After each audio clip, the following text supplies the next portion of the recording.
Hello and good morning. Welcome to stream number 17 of the 90-Day Novel Writing Challenge. I am your host. I am Cody. I am here trying to write the first draft of my first fantasy book within the 90 days of October, November, December.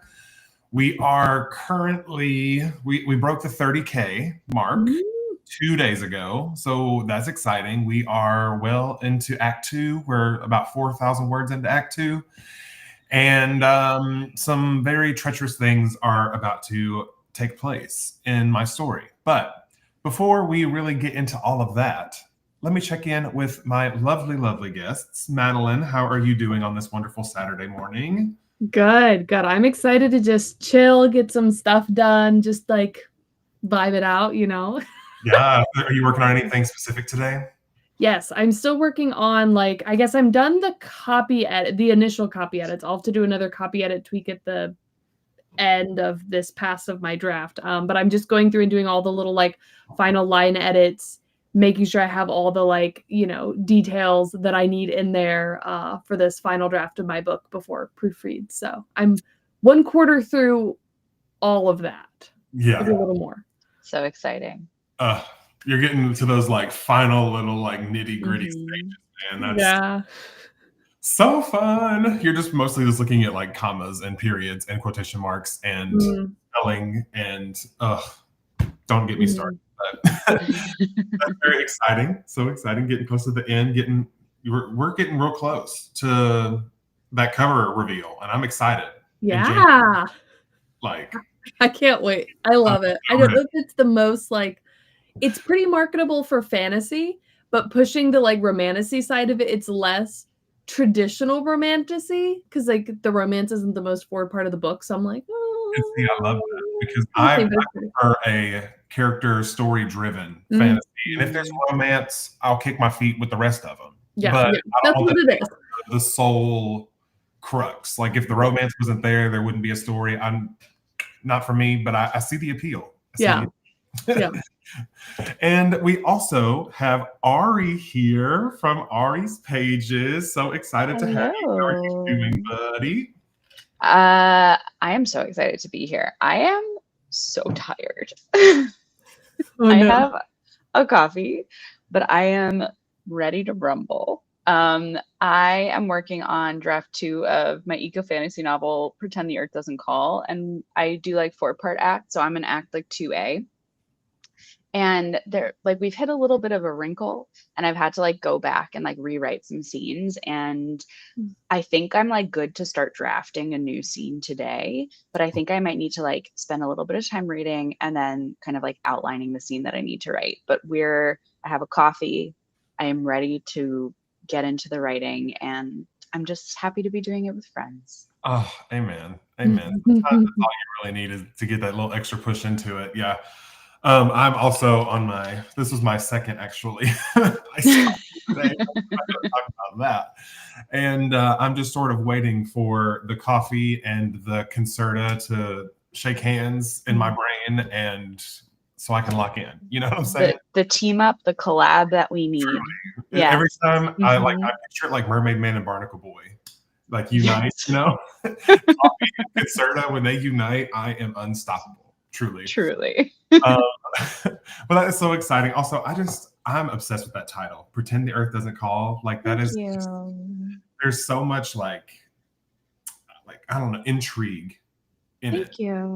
Is that a working title, final title just for now? That's final. I came up with it. I was that's it. Obsessed with this because it also very much encompasses the main character's journey throughout the book too. So it just feels, first it's I think an interesting title, but it also is very reflective of the book and the journey of the book. So yeah, I love coming up with titles. It's one of my favorite things to do. So if anybody needs any help, let me know.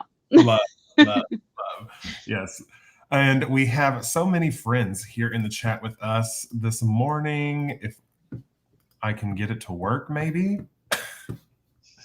It's not letting me click on comments, but I guess I'll just say hello to the chat because it's just acting crazy. Hello, B.R. Preston. You're working on your memoir. So fun. Hello, Jenna and Susan Monroe McGrath.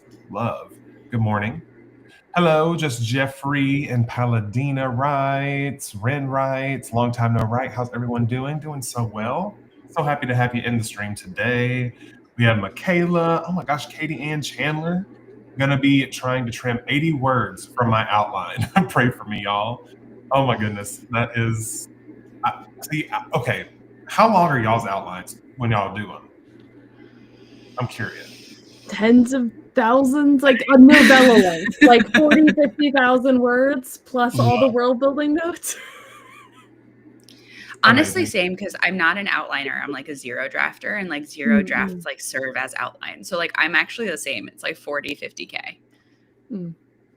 Interesting. My longest outline, I think, was the outline for this book, and it ended up being like, well, this didn't include any like world building notes. It was straight like plot point, like bullet point, all the way through. Was about like 15,000 words. So I mean, almost a novella. Yeah. But I'm sure with all the things that I have written and like compiled since then, I'm sure we're sitting at least around like 30K because it's ridiculous. The amount of information that I have that is irrelevant to this story is crazy. Like, I don't need to know. Well, I guess I kind of did to get the timeline, but like I have like a full timeline of 100 years before the book even starts. Like these characters that we will probably never meet, never see, but like I just needed to know what makes what was it happening like that time. Yeah. It's what makes it feels real.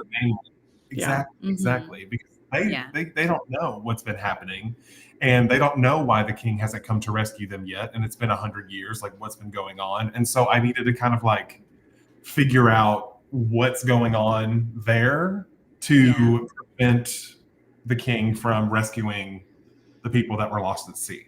And so that was a really fun backstory. And if I wanted to, if this series ends up doing well, that could make a great prequel little series. I'm just saying. But we haven't even written book 1 yet, so we're not even going to talk about a prequel series. Oh Lord. Let's see. Oh wow, chat is popping. And it's so sad that I can't show it. I'll have to figure that out during the sprint. But good morning, Free Range Female. And Susan is working on reverse outline revision plan for the Gold Mine horror. Ooh, that sounds like fun. Like in an actual like gold mine, like in a mine. Because those are already scary to begin with. Yeah. Jean said, good morning. Signed up for Reezy's novel sprint for November. Also haven't even started the draft. It's never too late to start. Just you start, that's all that matters. And just Jeffrey says, I'm working on my first draft of a sci-fi story, trying to get a 5K word count goal this weekend. Nice. Just Jeffrey, you can do that for sure. And we're going to be, by the way, I didn't say this, but if this is your first time on one of these streams, we usually, I run a pretty tight ship, at least I try to. Sometimes I do get to yapping, but I usually try to do 20 minutes of yap. Chat can ask questions. We can just talk about whatever we're thinking about, just have a little ramble yap sesh. And then that will be followed by a 40-minute writing sprint. We'll do that 2 times, and then we're going to peace out on the internet for the day. So that is how this is going to go. So I hope you guys came prepared to write, because you're going to be getting at least an hour and 20 minutes of solid writing time. So Katie said, OMG Madeline. I don't know why. But my long outlines. Oh, maybe. Oh my gosh. Hi, Amina. Hi, beautiful people. So good to have you here, bestie. I miss your face. JK Lambo said, good morning, everyone. I'll be revising chapter 20 of my pastry chef Rivals to Lovers novel. I think mine was 120K and the outline was 111 pages. JK Lambo, I fear that your outline was actually the first draft of your book. Because 120K words, wow, that's amazing. And I just wish every time that I put more into the outline. Truly, I just saw your comment. Okay. Question for you. I'm just coming up with these as we go because, it's fine. But whenever you are, you have your outline done, how often do you find yourself deviating from it? I don't, honestly. I really don't. Every now and then, normally when I deviate is when I get into the, I finish the whole thing and I go back and read it and I'm like, okay, this isn't working the way I want it to. But my brain, my outlining brain is kind of sits really high up and can look at all the pieces and all the character arcs and all the journeys. But then when I'm writing, I'm very focused and I don't see all those things. So I don't think about those things. Yeah. It's I don't really deviate much at all, which I think is why I outline so much, is because I struggle thinking about it from that level when I'm in a scene. Mm-hmm. Interesting. Yeah. I cannot stay on task ever. So I think that's also partly I don't outline, it's just a zero draft and it's just a brain dump. But I find all of the little intricacies that come up when you're writing a scene, you're I think there's part of a creative process that kind of goes into that where I need to be in the scene, inhabiting the character in order to kind of understand where we then need to go. That feels realistic, because there are some things that I feel it's the opposite for me. It's when I'm outlining, yeah, totally, this is gonna work, this is gonna be great, and then I'm in the scene and I'm what was I thinking? So I have a little bit of a hard time staying there, but I do think that kind of iterative process where it's I'll be in the scene and then I'll do a reverse outline when I'm done with that draft, where I kind of go to weird places throughout the draft. Then I'll kind of come back up exactly like you were saying, Madeline, and look at the top view and be okay, how can we make this stronger? That kind of keeps happening. But sometimes I feel I really just need to listen to where my gut and where the characters are telling me that they need to go, because there's just some things I can't see from an outliner's perspective. Right. Yeah. Our brains all work so differently, which I think is really, really cool. It's just, I don't know. It's very neat. Yeah.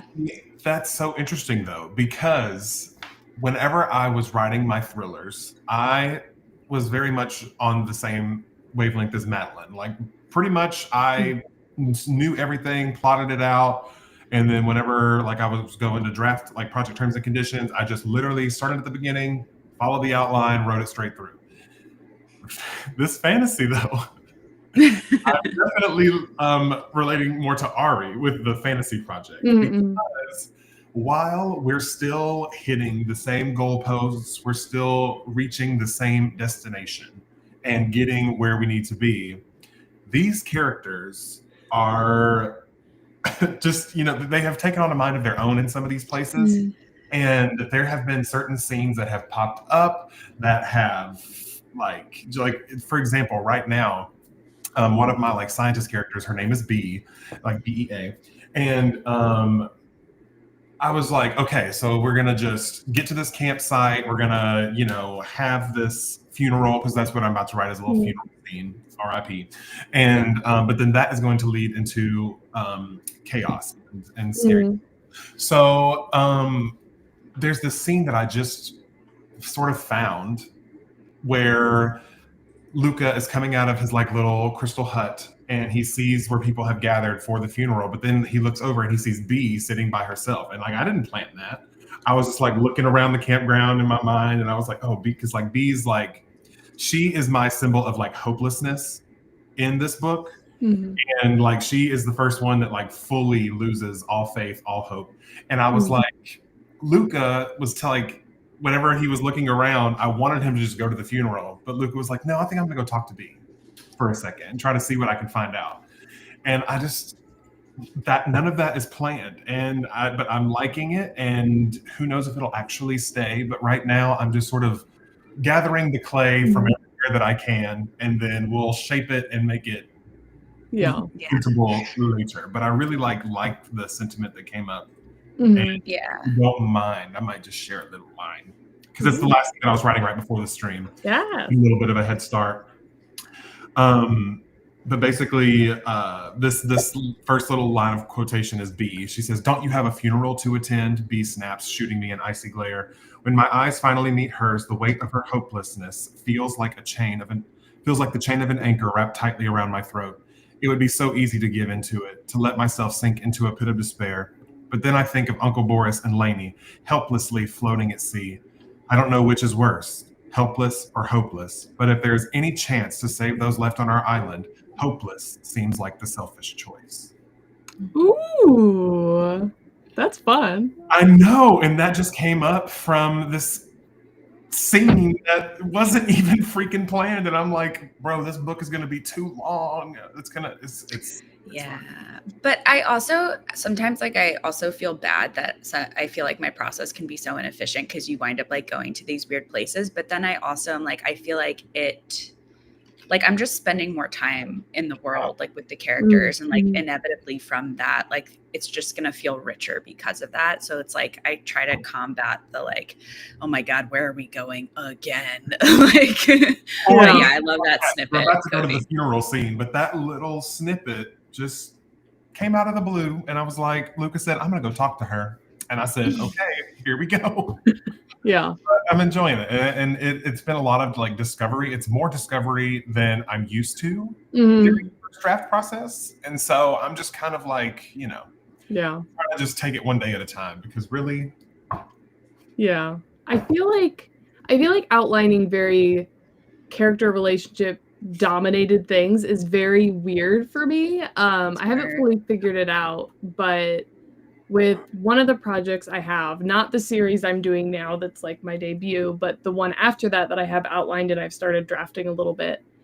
It's very like the dominant point of it is that it's like the found family and you have all these very different characters. Like I wanted the like Six of Crows / like Atla kind of vibes. And my outline for that was literally just like 80,000 sticky notes of like character quote vibes that I then had to turn into an outline. Character quote vibes is so real. Yeah, like this person's going to argue with this person about this, but I have no idea what the actual argument is about, just like the vibes of the argument. And I'm like, okay, how do I make this like into a real it was, yeah. Amen. Well, that's so interesting. I just love that. Because not only does it vary per person, but I feel like my process varies so widely per book. And so it's just interesting how this one is just very different than all the ones that I've written before. But I guess that's, it's supposed to be. It's a whole different genre. So, I guess it's supposed to feel different. I don't know. But we'll see. I'm curious to see if my second go with a fantasy book is similar, where I'm discovering more in the draft than I do with my like normal like thrillers and stuff. So. But that'll be a question for 2 years from now, Cody, probably. Also, got the comments working again, so I can pull them up. Ooh. Yay. Amazing. He says, mine is 1580, which is more accurately a synopsis. If we count all the histories, characters, and plot notes, it's a lot more, but nowhere near 30 to 50K. I'm crazy. It's okay. And that's fine. Actual gold mine, 1,000 feet underground. That makes that just like gives me a hard time breathing. Thinking about it. Yeah. Hello, you're here. Welcome. Working on my second novel titled A Love Letter to You. Ooh, love. Still working on draft 2 of my urban fantasy. Very nice. And we have Becca Tobar in the chat. Hi, bestie. Welcome. Catherine is editing draft 2 of her novel that centers on motherhood and frozen embryos. Love. That sounds so interesting. Right. Kylie, 7,500 words into my nano project, Moondust Magic, 7 seasons, and 7 sibling rulers of floating islands. I love all those words. Loving this fall theme for the stream. Right. I mean, just wait till you see the timer. It's even more fall. Chef's kiss. First time here, excited for it. Oh, I love that. So happy to have you here. Good morning, y'all. Working on part 2 of a trio of novellas. So fun.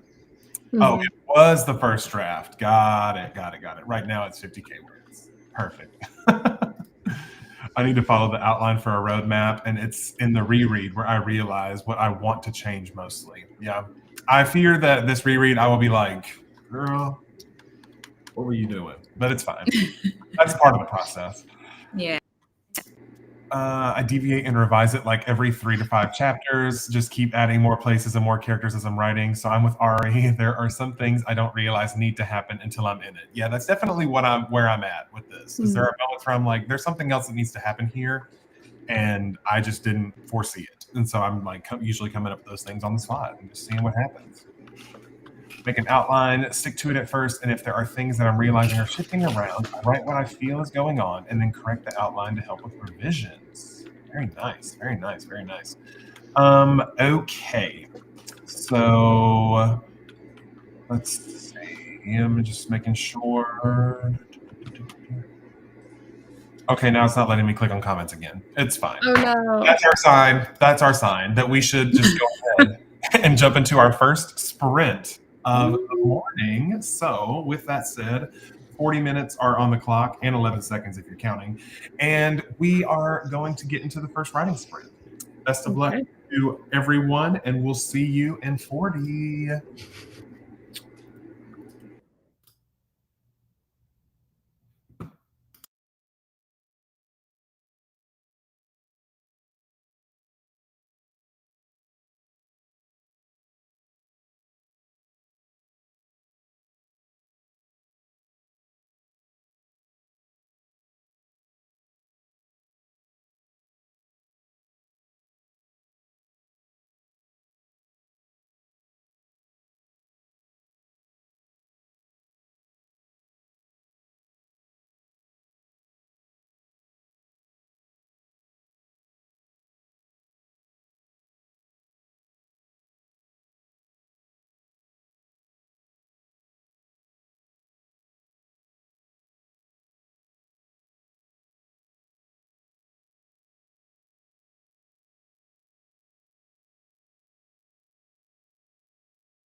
Oh wow.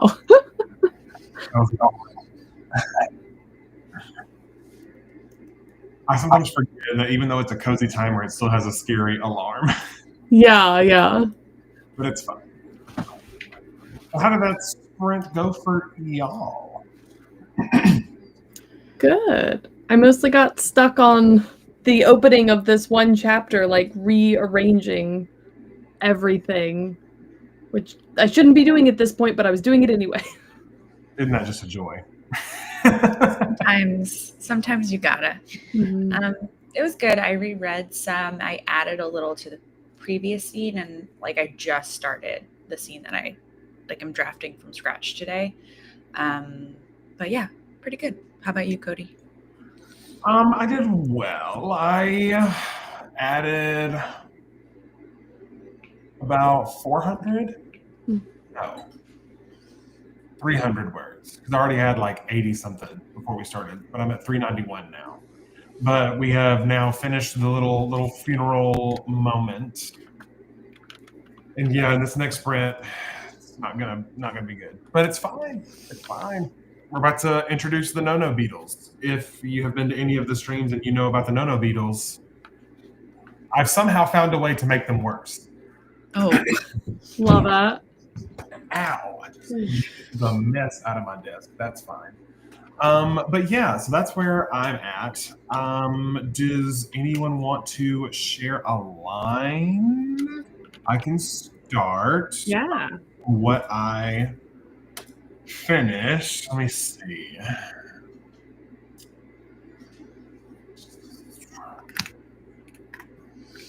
Looks at it for 2 seconds, already finds a typo.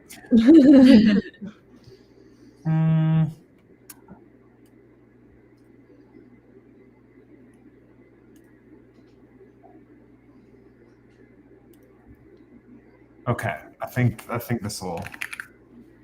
Well, that's a spoiler. I forget that this book isn't released yet. Okay, I'll share this little line because it doesn't have any names in it. She doesn't speak. She doesn't cry. Neither will bring back the person she loved most in this world. So that is my line. No spoilers because there's no names. Just some pronouns. So I guess if you know all the characters, that narrows it down at least by half. Yeah. That's okay.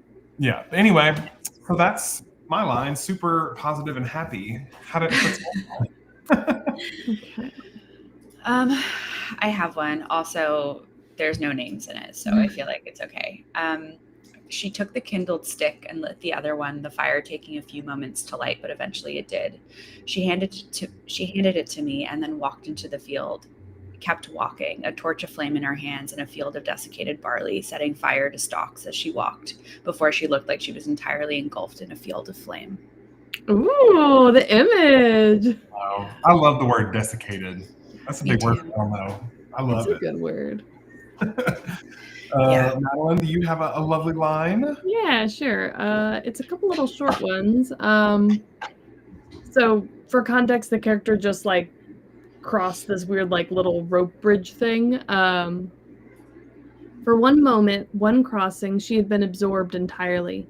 There had been nothing but the wind, the river, the rope, and the possibility of falling.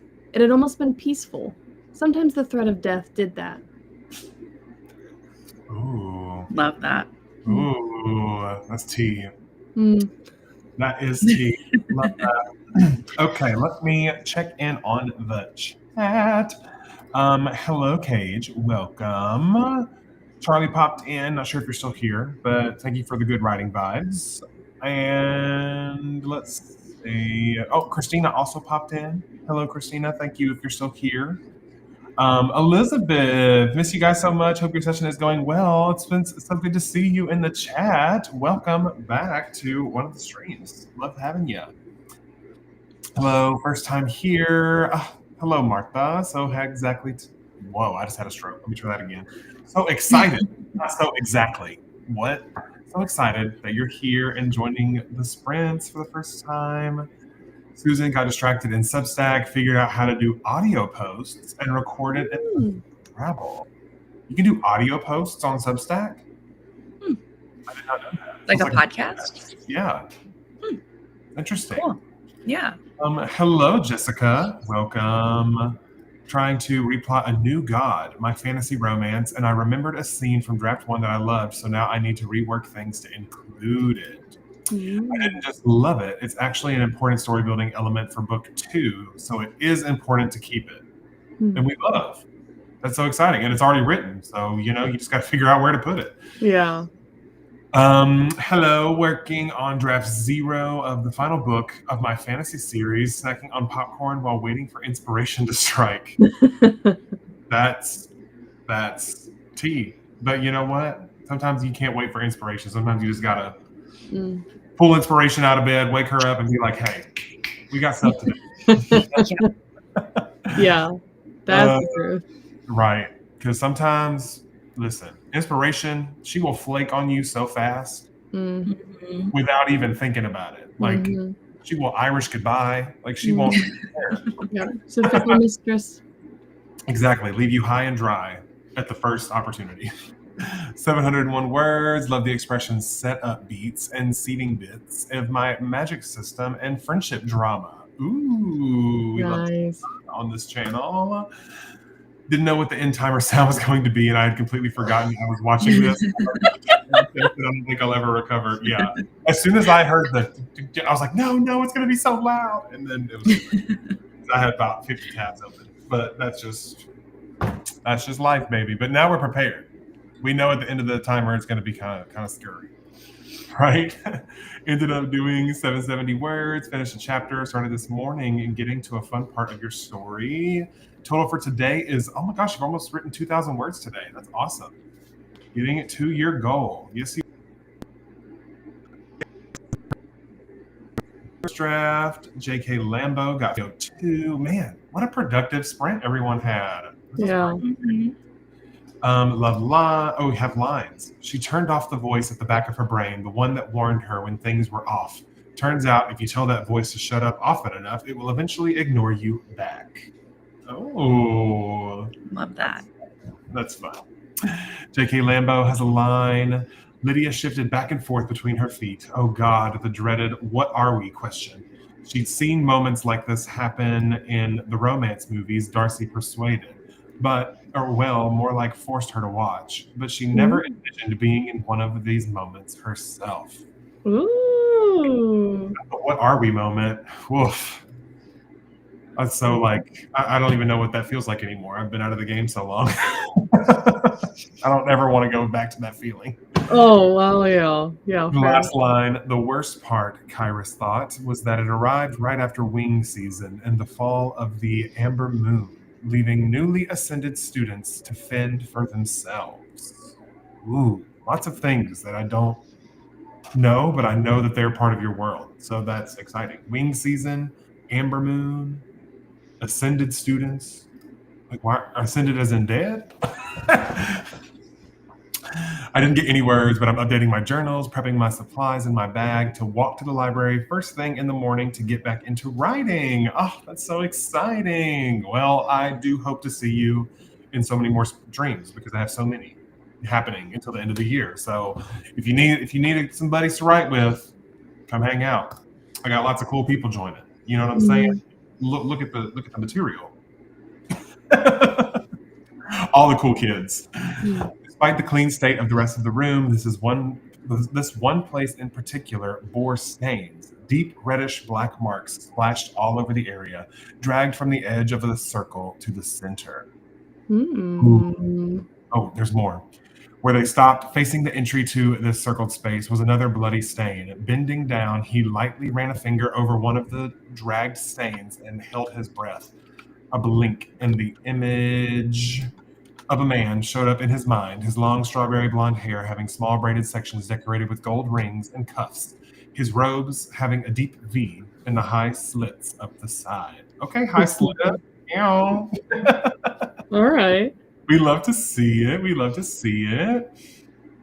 Have no idea what I want to start my story, so I think I'm just going to have to jump in with a crappy start so I can just start somewhere. That sometimes you just got to do it. And let me tell you something. You are not alone in that struggle. Literally, I say this anytime someone brings this up, I bring this up. Brandon Sanderson, one of the most well-known, famous authors of our time, literally says every time he writes a first draft, he always ends up like throwing away the first like 1 to 5 chapters, because that's usually about how long it takes him to really find the story and know where it's going. So, you know, you're in the company of Brandon Sanderson, so I think you're fine. You know what I'm saying? Like, Yeah. if you can do it, we can do it too.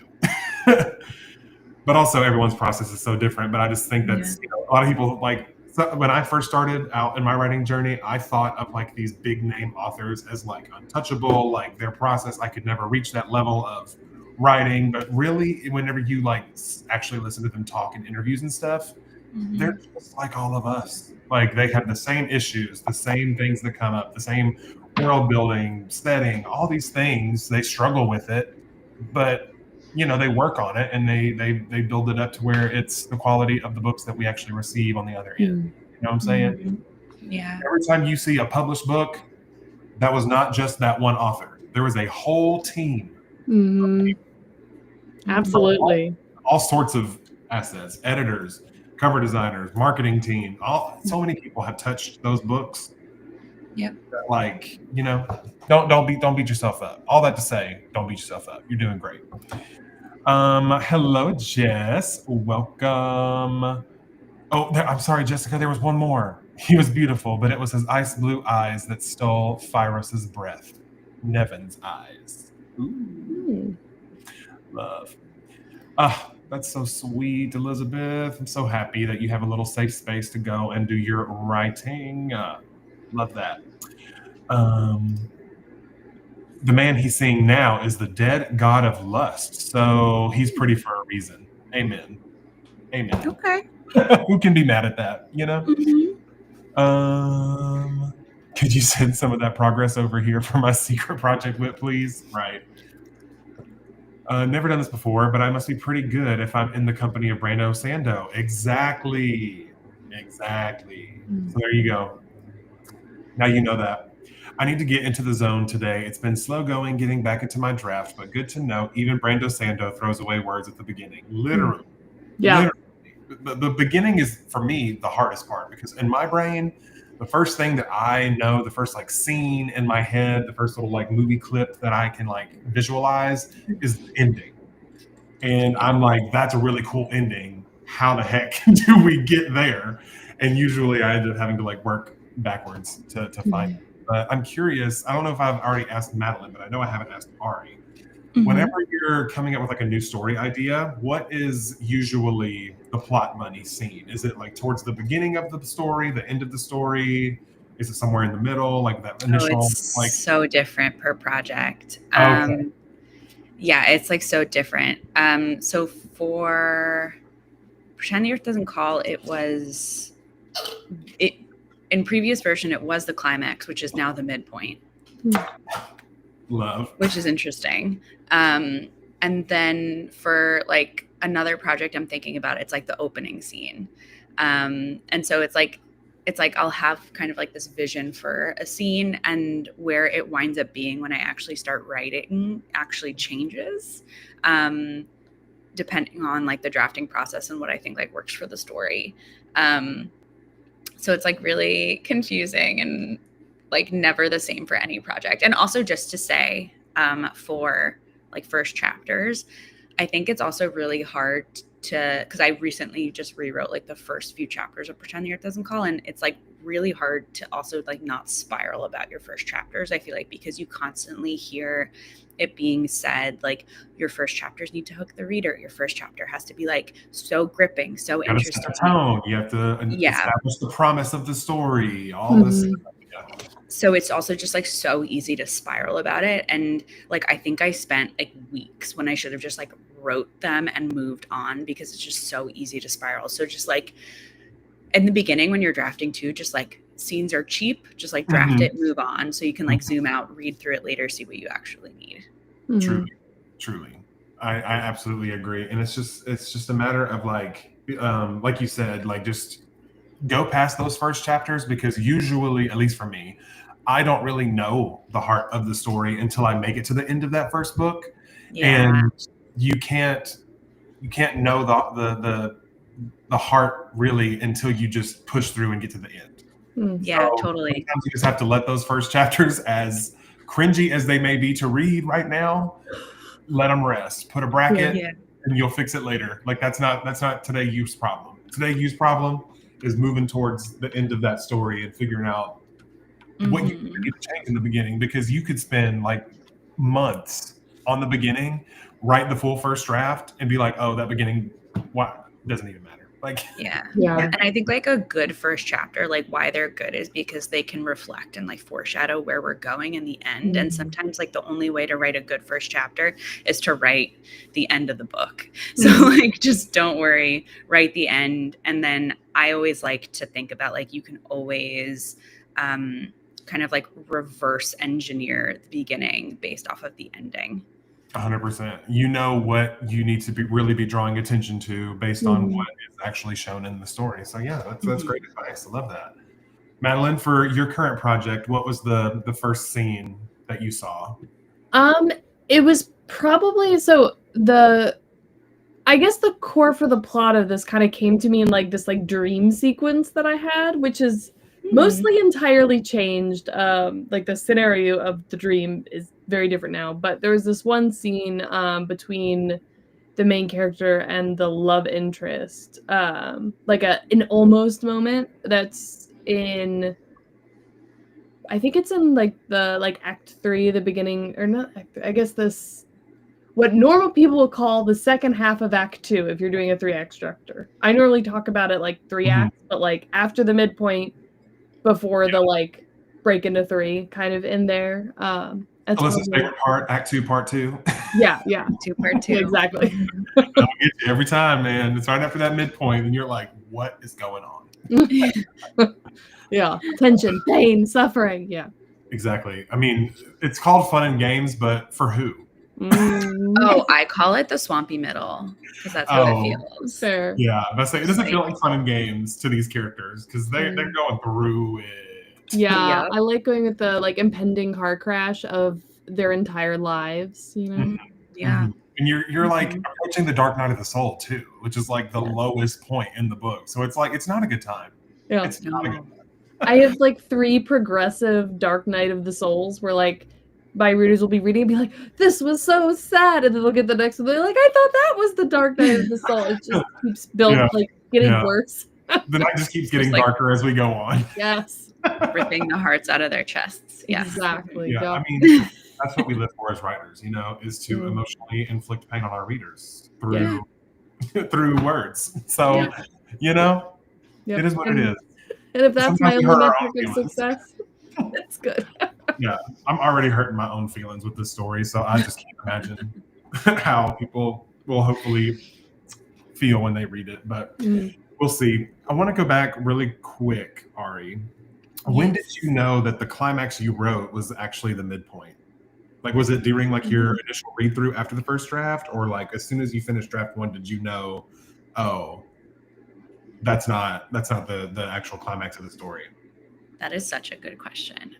Okay, so I love it. So when I first got the idea for this book, I was like a little baby beginner writer. This was like probably 5 years ago, and I wrote a draft of something, and I was like, absolutely hate this, because it's like I feel like the first manuscript you write of anything, like when you start writing, you're like, oh yeah, no. We put this on a shelf, we burn it. Like it's never gonna come back. And then like I wrote a bunch of other stuff, and then I was like, okay, but I really like this idea, and I actually never went back and read that draft. But there was like this scene, like in like a dark cave, and like some stuff happens, some like spooky, secret, cultish stuff happens in this scene. Okay, and I was like, it's like such an integral part of the story, and I was like, okay, like I love this idea, the character, the skill level, the storyline, none of it was working. None of it was like matching the idea for the story that I had. Then I wrote a draft of something else, like a completely different story that I was like, okay, but like it's similar. But I also hated that one. I finished it, but I was like, this is a manuscript that again will never see the light of day. And then something happened where like I took these two manuscripts and I like merged them, the ideas. And I was like, okay, like this was the climax of this book, but like the story arc, like the character arc, like something big happens in the midpoint of this book that like works with the character arc. And then I was like, what if we make it so that the midpoint for the character arc just becomes the climax of this book, and then we have like kind of like this arc coming down for the climax. I don't know if that makes any sense, but it was kind of like this like merging of ideas that what was missing in the first manuscript was like the character, and what was missing in the second manuscript was like plot engine. And then I was just like, what if we like recycle both ideas? Which I think also goes to show like there's never any work that's wasted, because it's like they will come back in like weird different iterations that like will then actually work. Yeah. And then I kind of like got the idea for like this book, which like feels just like so much stronger than like either of those two manuscripts ever did. And like now you kind of have like the plot engine and the character dynamics and character arc like working in tandem so that it like makes sense for the scene to happen in the midpoint. That's so interesting. What a cool process of like having two very like different iterations and then finding a way to kind of like weave them together. That's so cool. And also love that it's an eco fantasy and we're recycling words. You know? Yeah. I did see a post that it was like no words are wasted words. Everything that you delete is just fertilizer for new words to sprout. Like that's all it is. Exactly. You know, and the stories were like super different. I just think like what I'm writing now is like so much more of the refined idea that like I had wanted to write, but like it took me 5 years to get to the skill level that like I wanted to be in order to write the story. Yeah. And all of those iterations were just like helping you grow into the version of yourself that was able to find out how to put these things together and make the story that you're writing now, which is just, it's so cool. It's so neat to, that's why I love YouTube, because it's so cool to see everyone's growth, like in their process, in their progress. They learn more about who they are, how they work best. Yeah.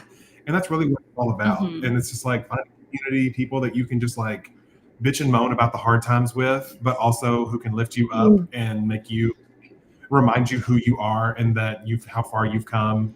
Because it's so easy to forget how far in your writing progress until you open up a manuscript from 5 years ago and you're like, oh my God, who wrote this? Because it wasn't me. I know. And I love that. And we're all on this, upward trajectory of just learning and growing every day. And I can't wait to read all of y'all's books. It's going to be so awesome.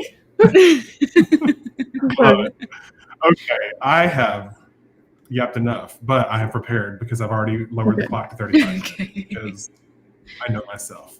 But with that said, everyone in the chat, we are going to be doing our final sprint of the morning. 35 minutes is on the clock. Best of luck, and we'll see you on the other side. Okay.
I caught it before it got too scary. Nice catch. Only like a mild like jump scare. That's it. That's Oh, yeah. But yay, that was the second sprint, and I'm almost up to 600 words for this stream. Nice. 848. So I only have about like 250-ish words left, which I think will carry me to the end of chapter 14. So I love how that's going to work out. I'll probably end up finishing that right after the stream. But I'm ready to do. Good. I feel like I'm making it well through this chapter. I think this part of it was like, it should have been an important transition moment, and I think I had glossed over it a little bit too much before, so I'm just like really making sure I focus on it as I finish it. Yes, indeed. Yeah. And Ari, how'd it go for you? Pretty good. I think I got like 500 words that time, which was like solid. Just kind of like really messy drafting this scene at the moment, which is fun, but it's going to need some cleaning up eventually, which is fine. Yeah, I think that's just the way though. Like I was just looking at my Scrivener document, just like kind of like looking to see if I wanted to share another line from it, and I was like, God, some of this is it is first draft.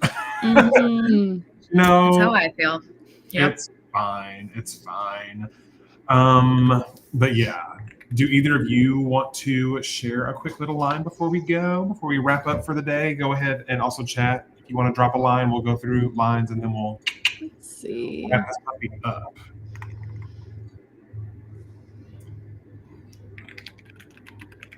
What do we got? Yeah, I could share this one bit. It's a couple sentences to make any sort of sense, but kids, can you be quiet? Only a couple more minutes, they can manage it. Okay. It's fine. I used to be a So kindergarten cute. for a second grade teacher, so Yeah. I get it. Okay, so the paragraph, here it is. Her gaze skimmed over the mostly frozen river and the huge wooden fortress to the edges of the great walls. She could just make out what looked to be a city. Only the general clustering of buildings was visible, but her memories filled in townhouses, wide streets, and storefronts. She could almost smell the people, hear the creaking of carriage wheels, and the full buzz of a dozen conversations. Things she thought she'd forgotten. Love that. Things she thought she'd forgotten. Love. Yeah. Mm-hmm. Ari, do you have a line you want to share? Oh dear. If you need a minute to look, I found the part I want to share. You go first. So this is, I'm just gonna, it's pretty lengthy, kind of, I guess, but it's fine. Blob wastes no time, headed towards the pile of fruit at the base of the tree. I watch as he lifts one to his nose, giving it a sniff as the buzz of the leaves overhead grows louder.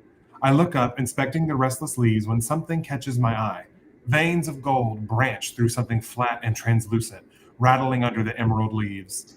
Blob takes a bite into the fruit, the surface cracking under his teeth. When he pulls the fruit away, long spindles of slime stretch from his lips. Gross, Blob says, throwing the fruit to the ground. He spits out the bite, using his hand to wipe the slime that coats his mouth. A smile grows at the corner of my lips, watching his attempt to scrape the taste from his tongue. I didn't think it was possible for Blob to find a food he wouldn't eat. But the moment quickly fades when the discarded fruit begins jolting on the ground. Oh my god. That was a visceral and uncomfortable. Yeah. And so basically, long story short, we are about to find out that the leaves overhead are not actually leaves because the veins under the translucent surface is actually like the wings. Like showing themselves, you know how like on like a beetle the shell like slides open and reveals the actual like wing. So he bites into the fruit, but we're about to learn that it was not a fruit, it was an egg of these creatures. And now that they're like getting louder because Blob just like grabbed one of the babies and they're about to attack. Oh my gosh, this is so gross. But I had very my good. lunch here that I was gonna finish after, and I like genuinely am just like, I'm gonna throw this out. Like I I'm can't. so sorry. I'm so sorry. Oh yeah, but this is exactly it. Ew. Yeah, it was so This good. is so Like, gross, but like, oh. mhm. Anyways, yeah, the leaves on this tree were never leaves to begin with. They were beetles. No beetles. Natalie, if you're in the chat, please cover your ears because she doesn't like when I talk about the no beetles. The no Beatles. Yeah. All that. Did you find your line, Ari? I did. Okay. I'm ready. All right. We let the sounds of the insects and the fire accompany us. When the fire had died and the moon was bright overhead, the constellations above us, I watched Zoom grow the first plant, twisting and vining, greenery silvery in the moonlight. I even channeled into it just to be sure and felt the golden magic caress my own like nothing had ever happened in these fields. Oh. Mm. Yeah, and these are the fields that old girl just set the flame to, right? Mm-hmm. Desiccated fields. Amen. Amen. I love that. I love that. Yes, living for the cozy theme today. Thank you. Let's really quickly see how chat did. Looks like they were chatting about some horror books. That's fun. Yeah, I saw that about the bats, and I was like, "Ooh." Ooh. Okay. Okay. Finally, this Italian friend of mine is afraid that if he shouts no, American book readers, men and women, will stare at him impassively until he faints. What? That's crazy. Oh, virtual hug to you. That's so sweet. Bats can give humans rabies. I mean, bats can do a lot, as we learned with the coronavirus. So, ending with plus 56 new words, which I'm taking as a win, considering I deleted close to 200. Okay, very nice, very nice.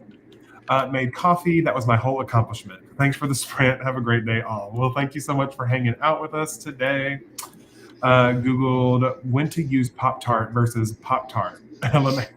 Ben started drawing a chapter tracker. All important work.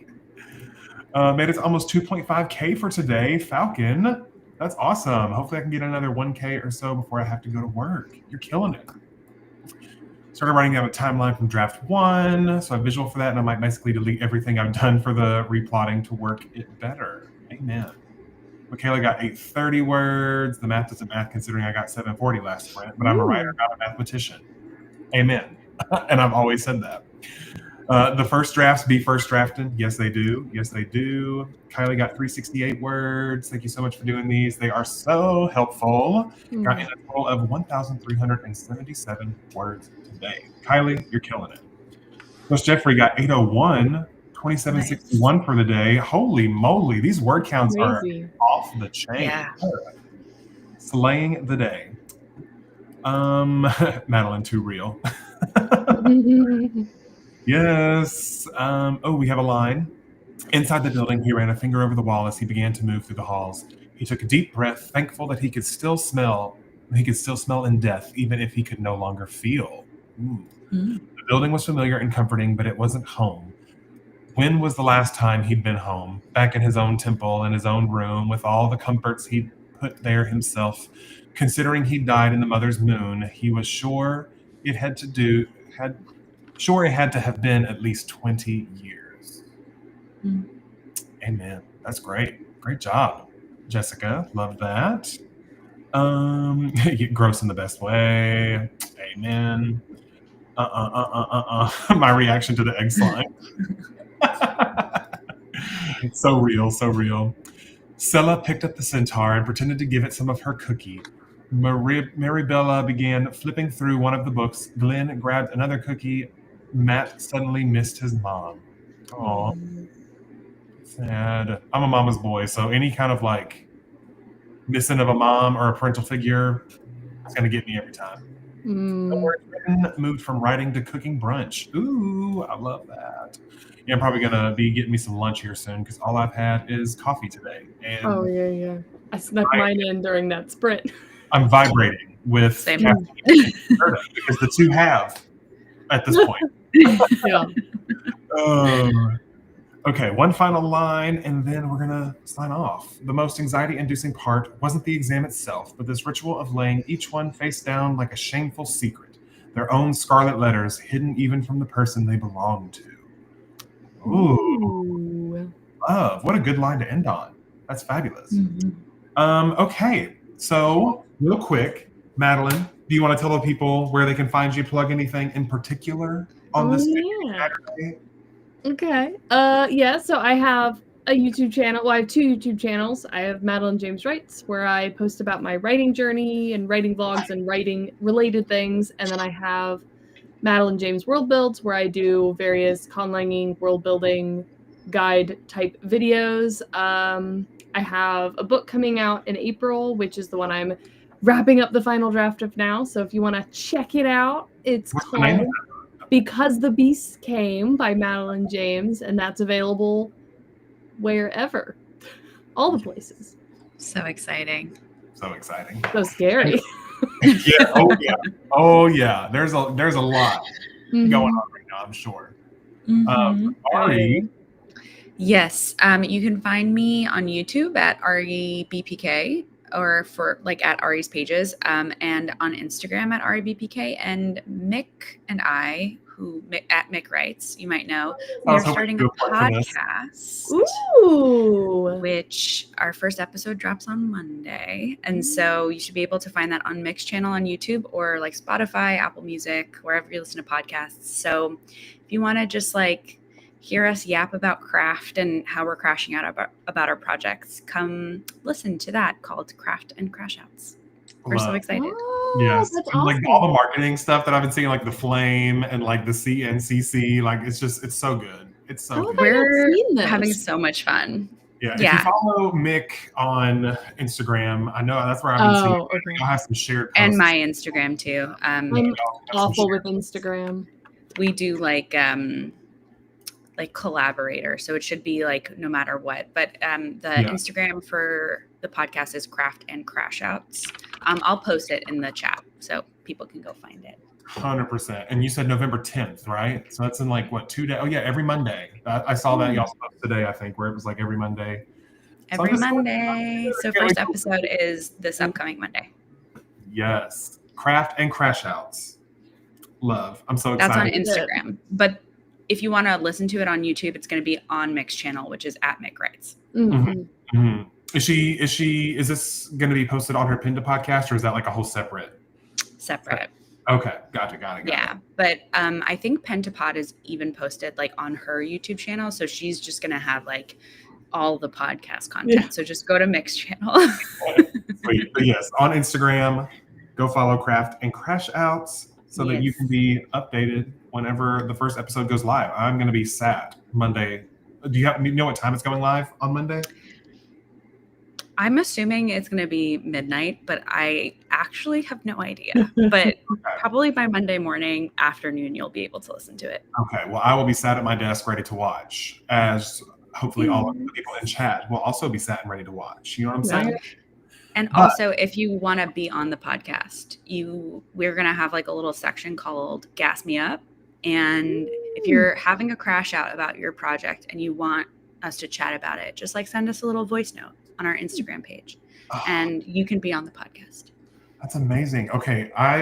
because I currently have the 90-Day Novel Discord, and we literally have a channel called, hold on, what's it called? Something about crash outs. So I'm literally crashing out. And so I'm going to put a little shout out there and tag your. Love it. Thank you. Like, hey, if you ever want to send any of your crash outs to someone, you could be on a podcast. It'd be so cool. Okay, great. Yeah. Well, with that said, I am Cody the Writer. I'm Cody the Writer everywhere on social medias that I'm on. I am now, just for posterity's sake, I'm currently 30,590 words into this draft. We're in Act 2.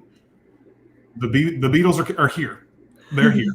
And they're gross, and I'm sorry. But that is where we're at. Next week, we have 2 more streams, one on Tuesday, one on Saturday. The one on Tuesday, I will be writing with the one and only Katie Ann Wrights. And then on Saturday, I will be writing with the one and only Ash Danielle Wrights. So I'm very excited to have some of the Blacklisted crew on the streams this month. Very excited because we've already seen BW a couple times. I know we have Ash on the channel. We have Tia coming on the channel. So it's going to be a great time. And it's going to be so fun to get to yap with them about their stories because I haven't actually gotten to yap with them face to face. So I'm excited. But with that said, those will all be posted on my channel probably in the next couple days. So be on the lookout for that so you can be notified when I'm going live. And with that, we will see you all somewhere on the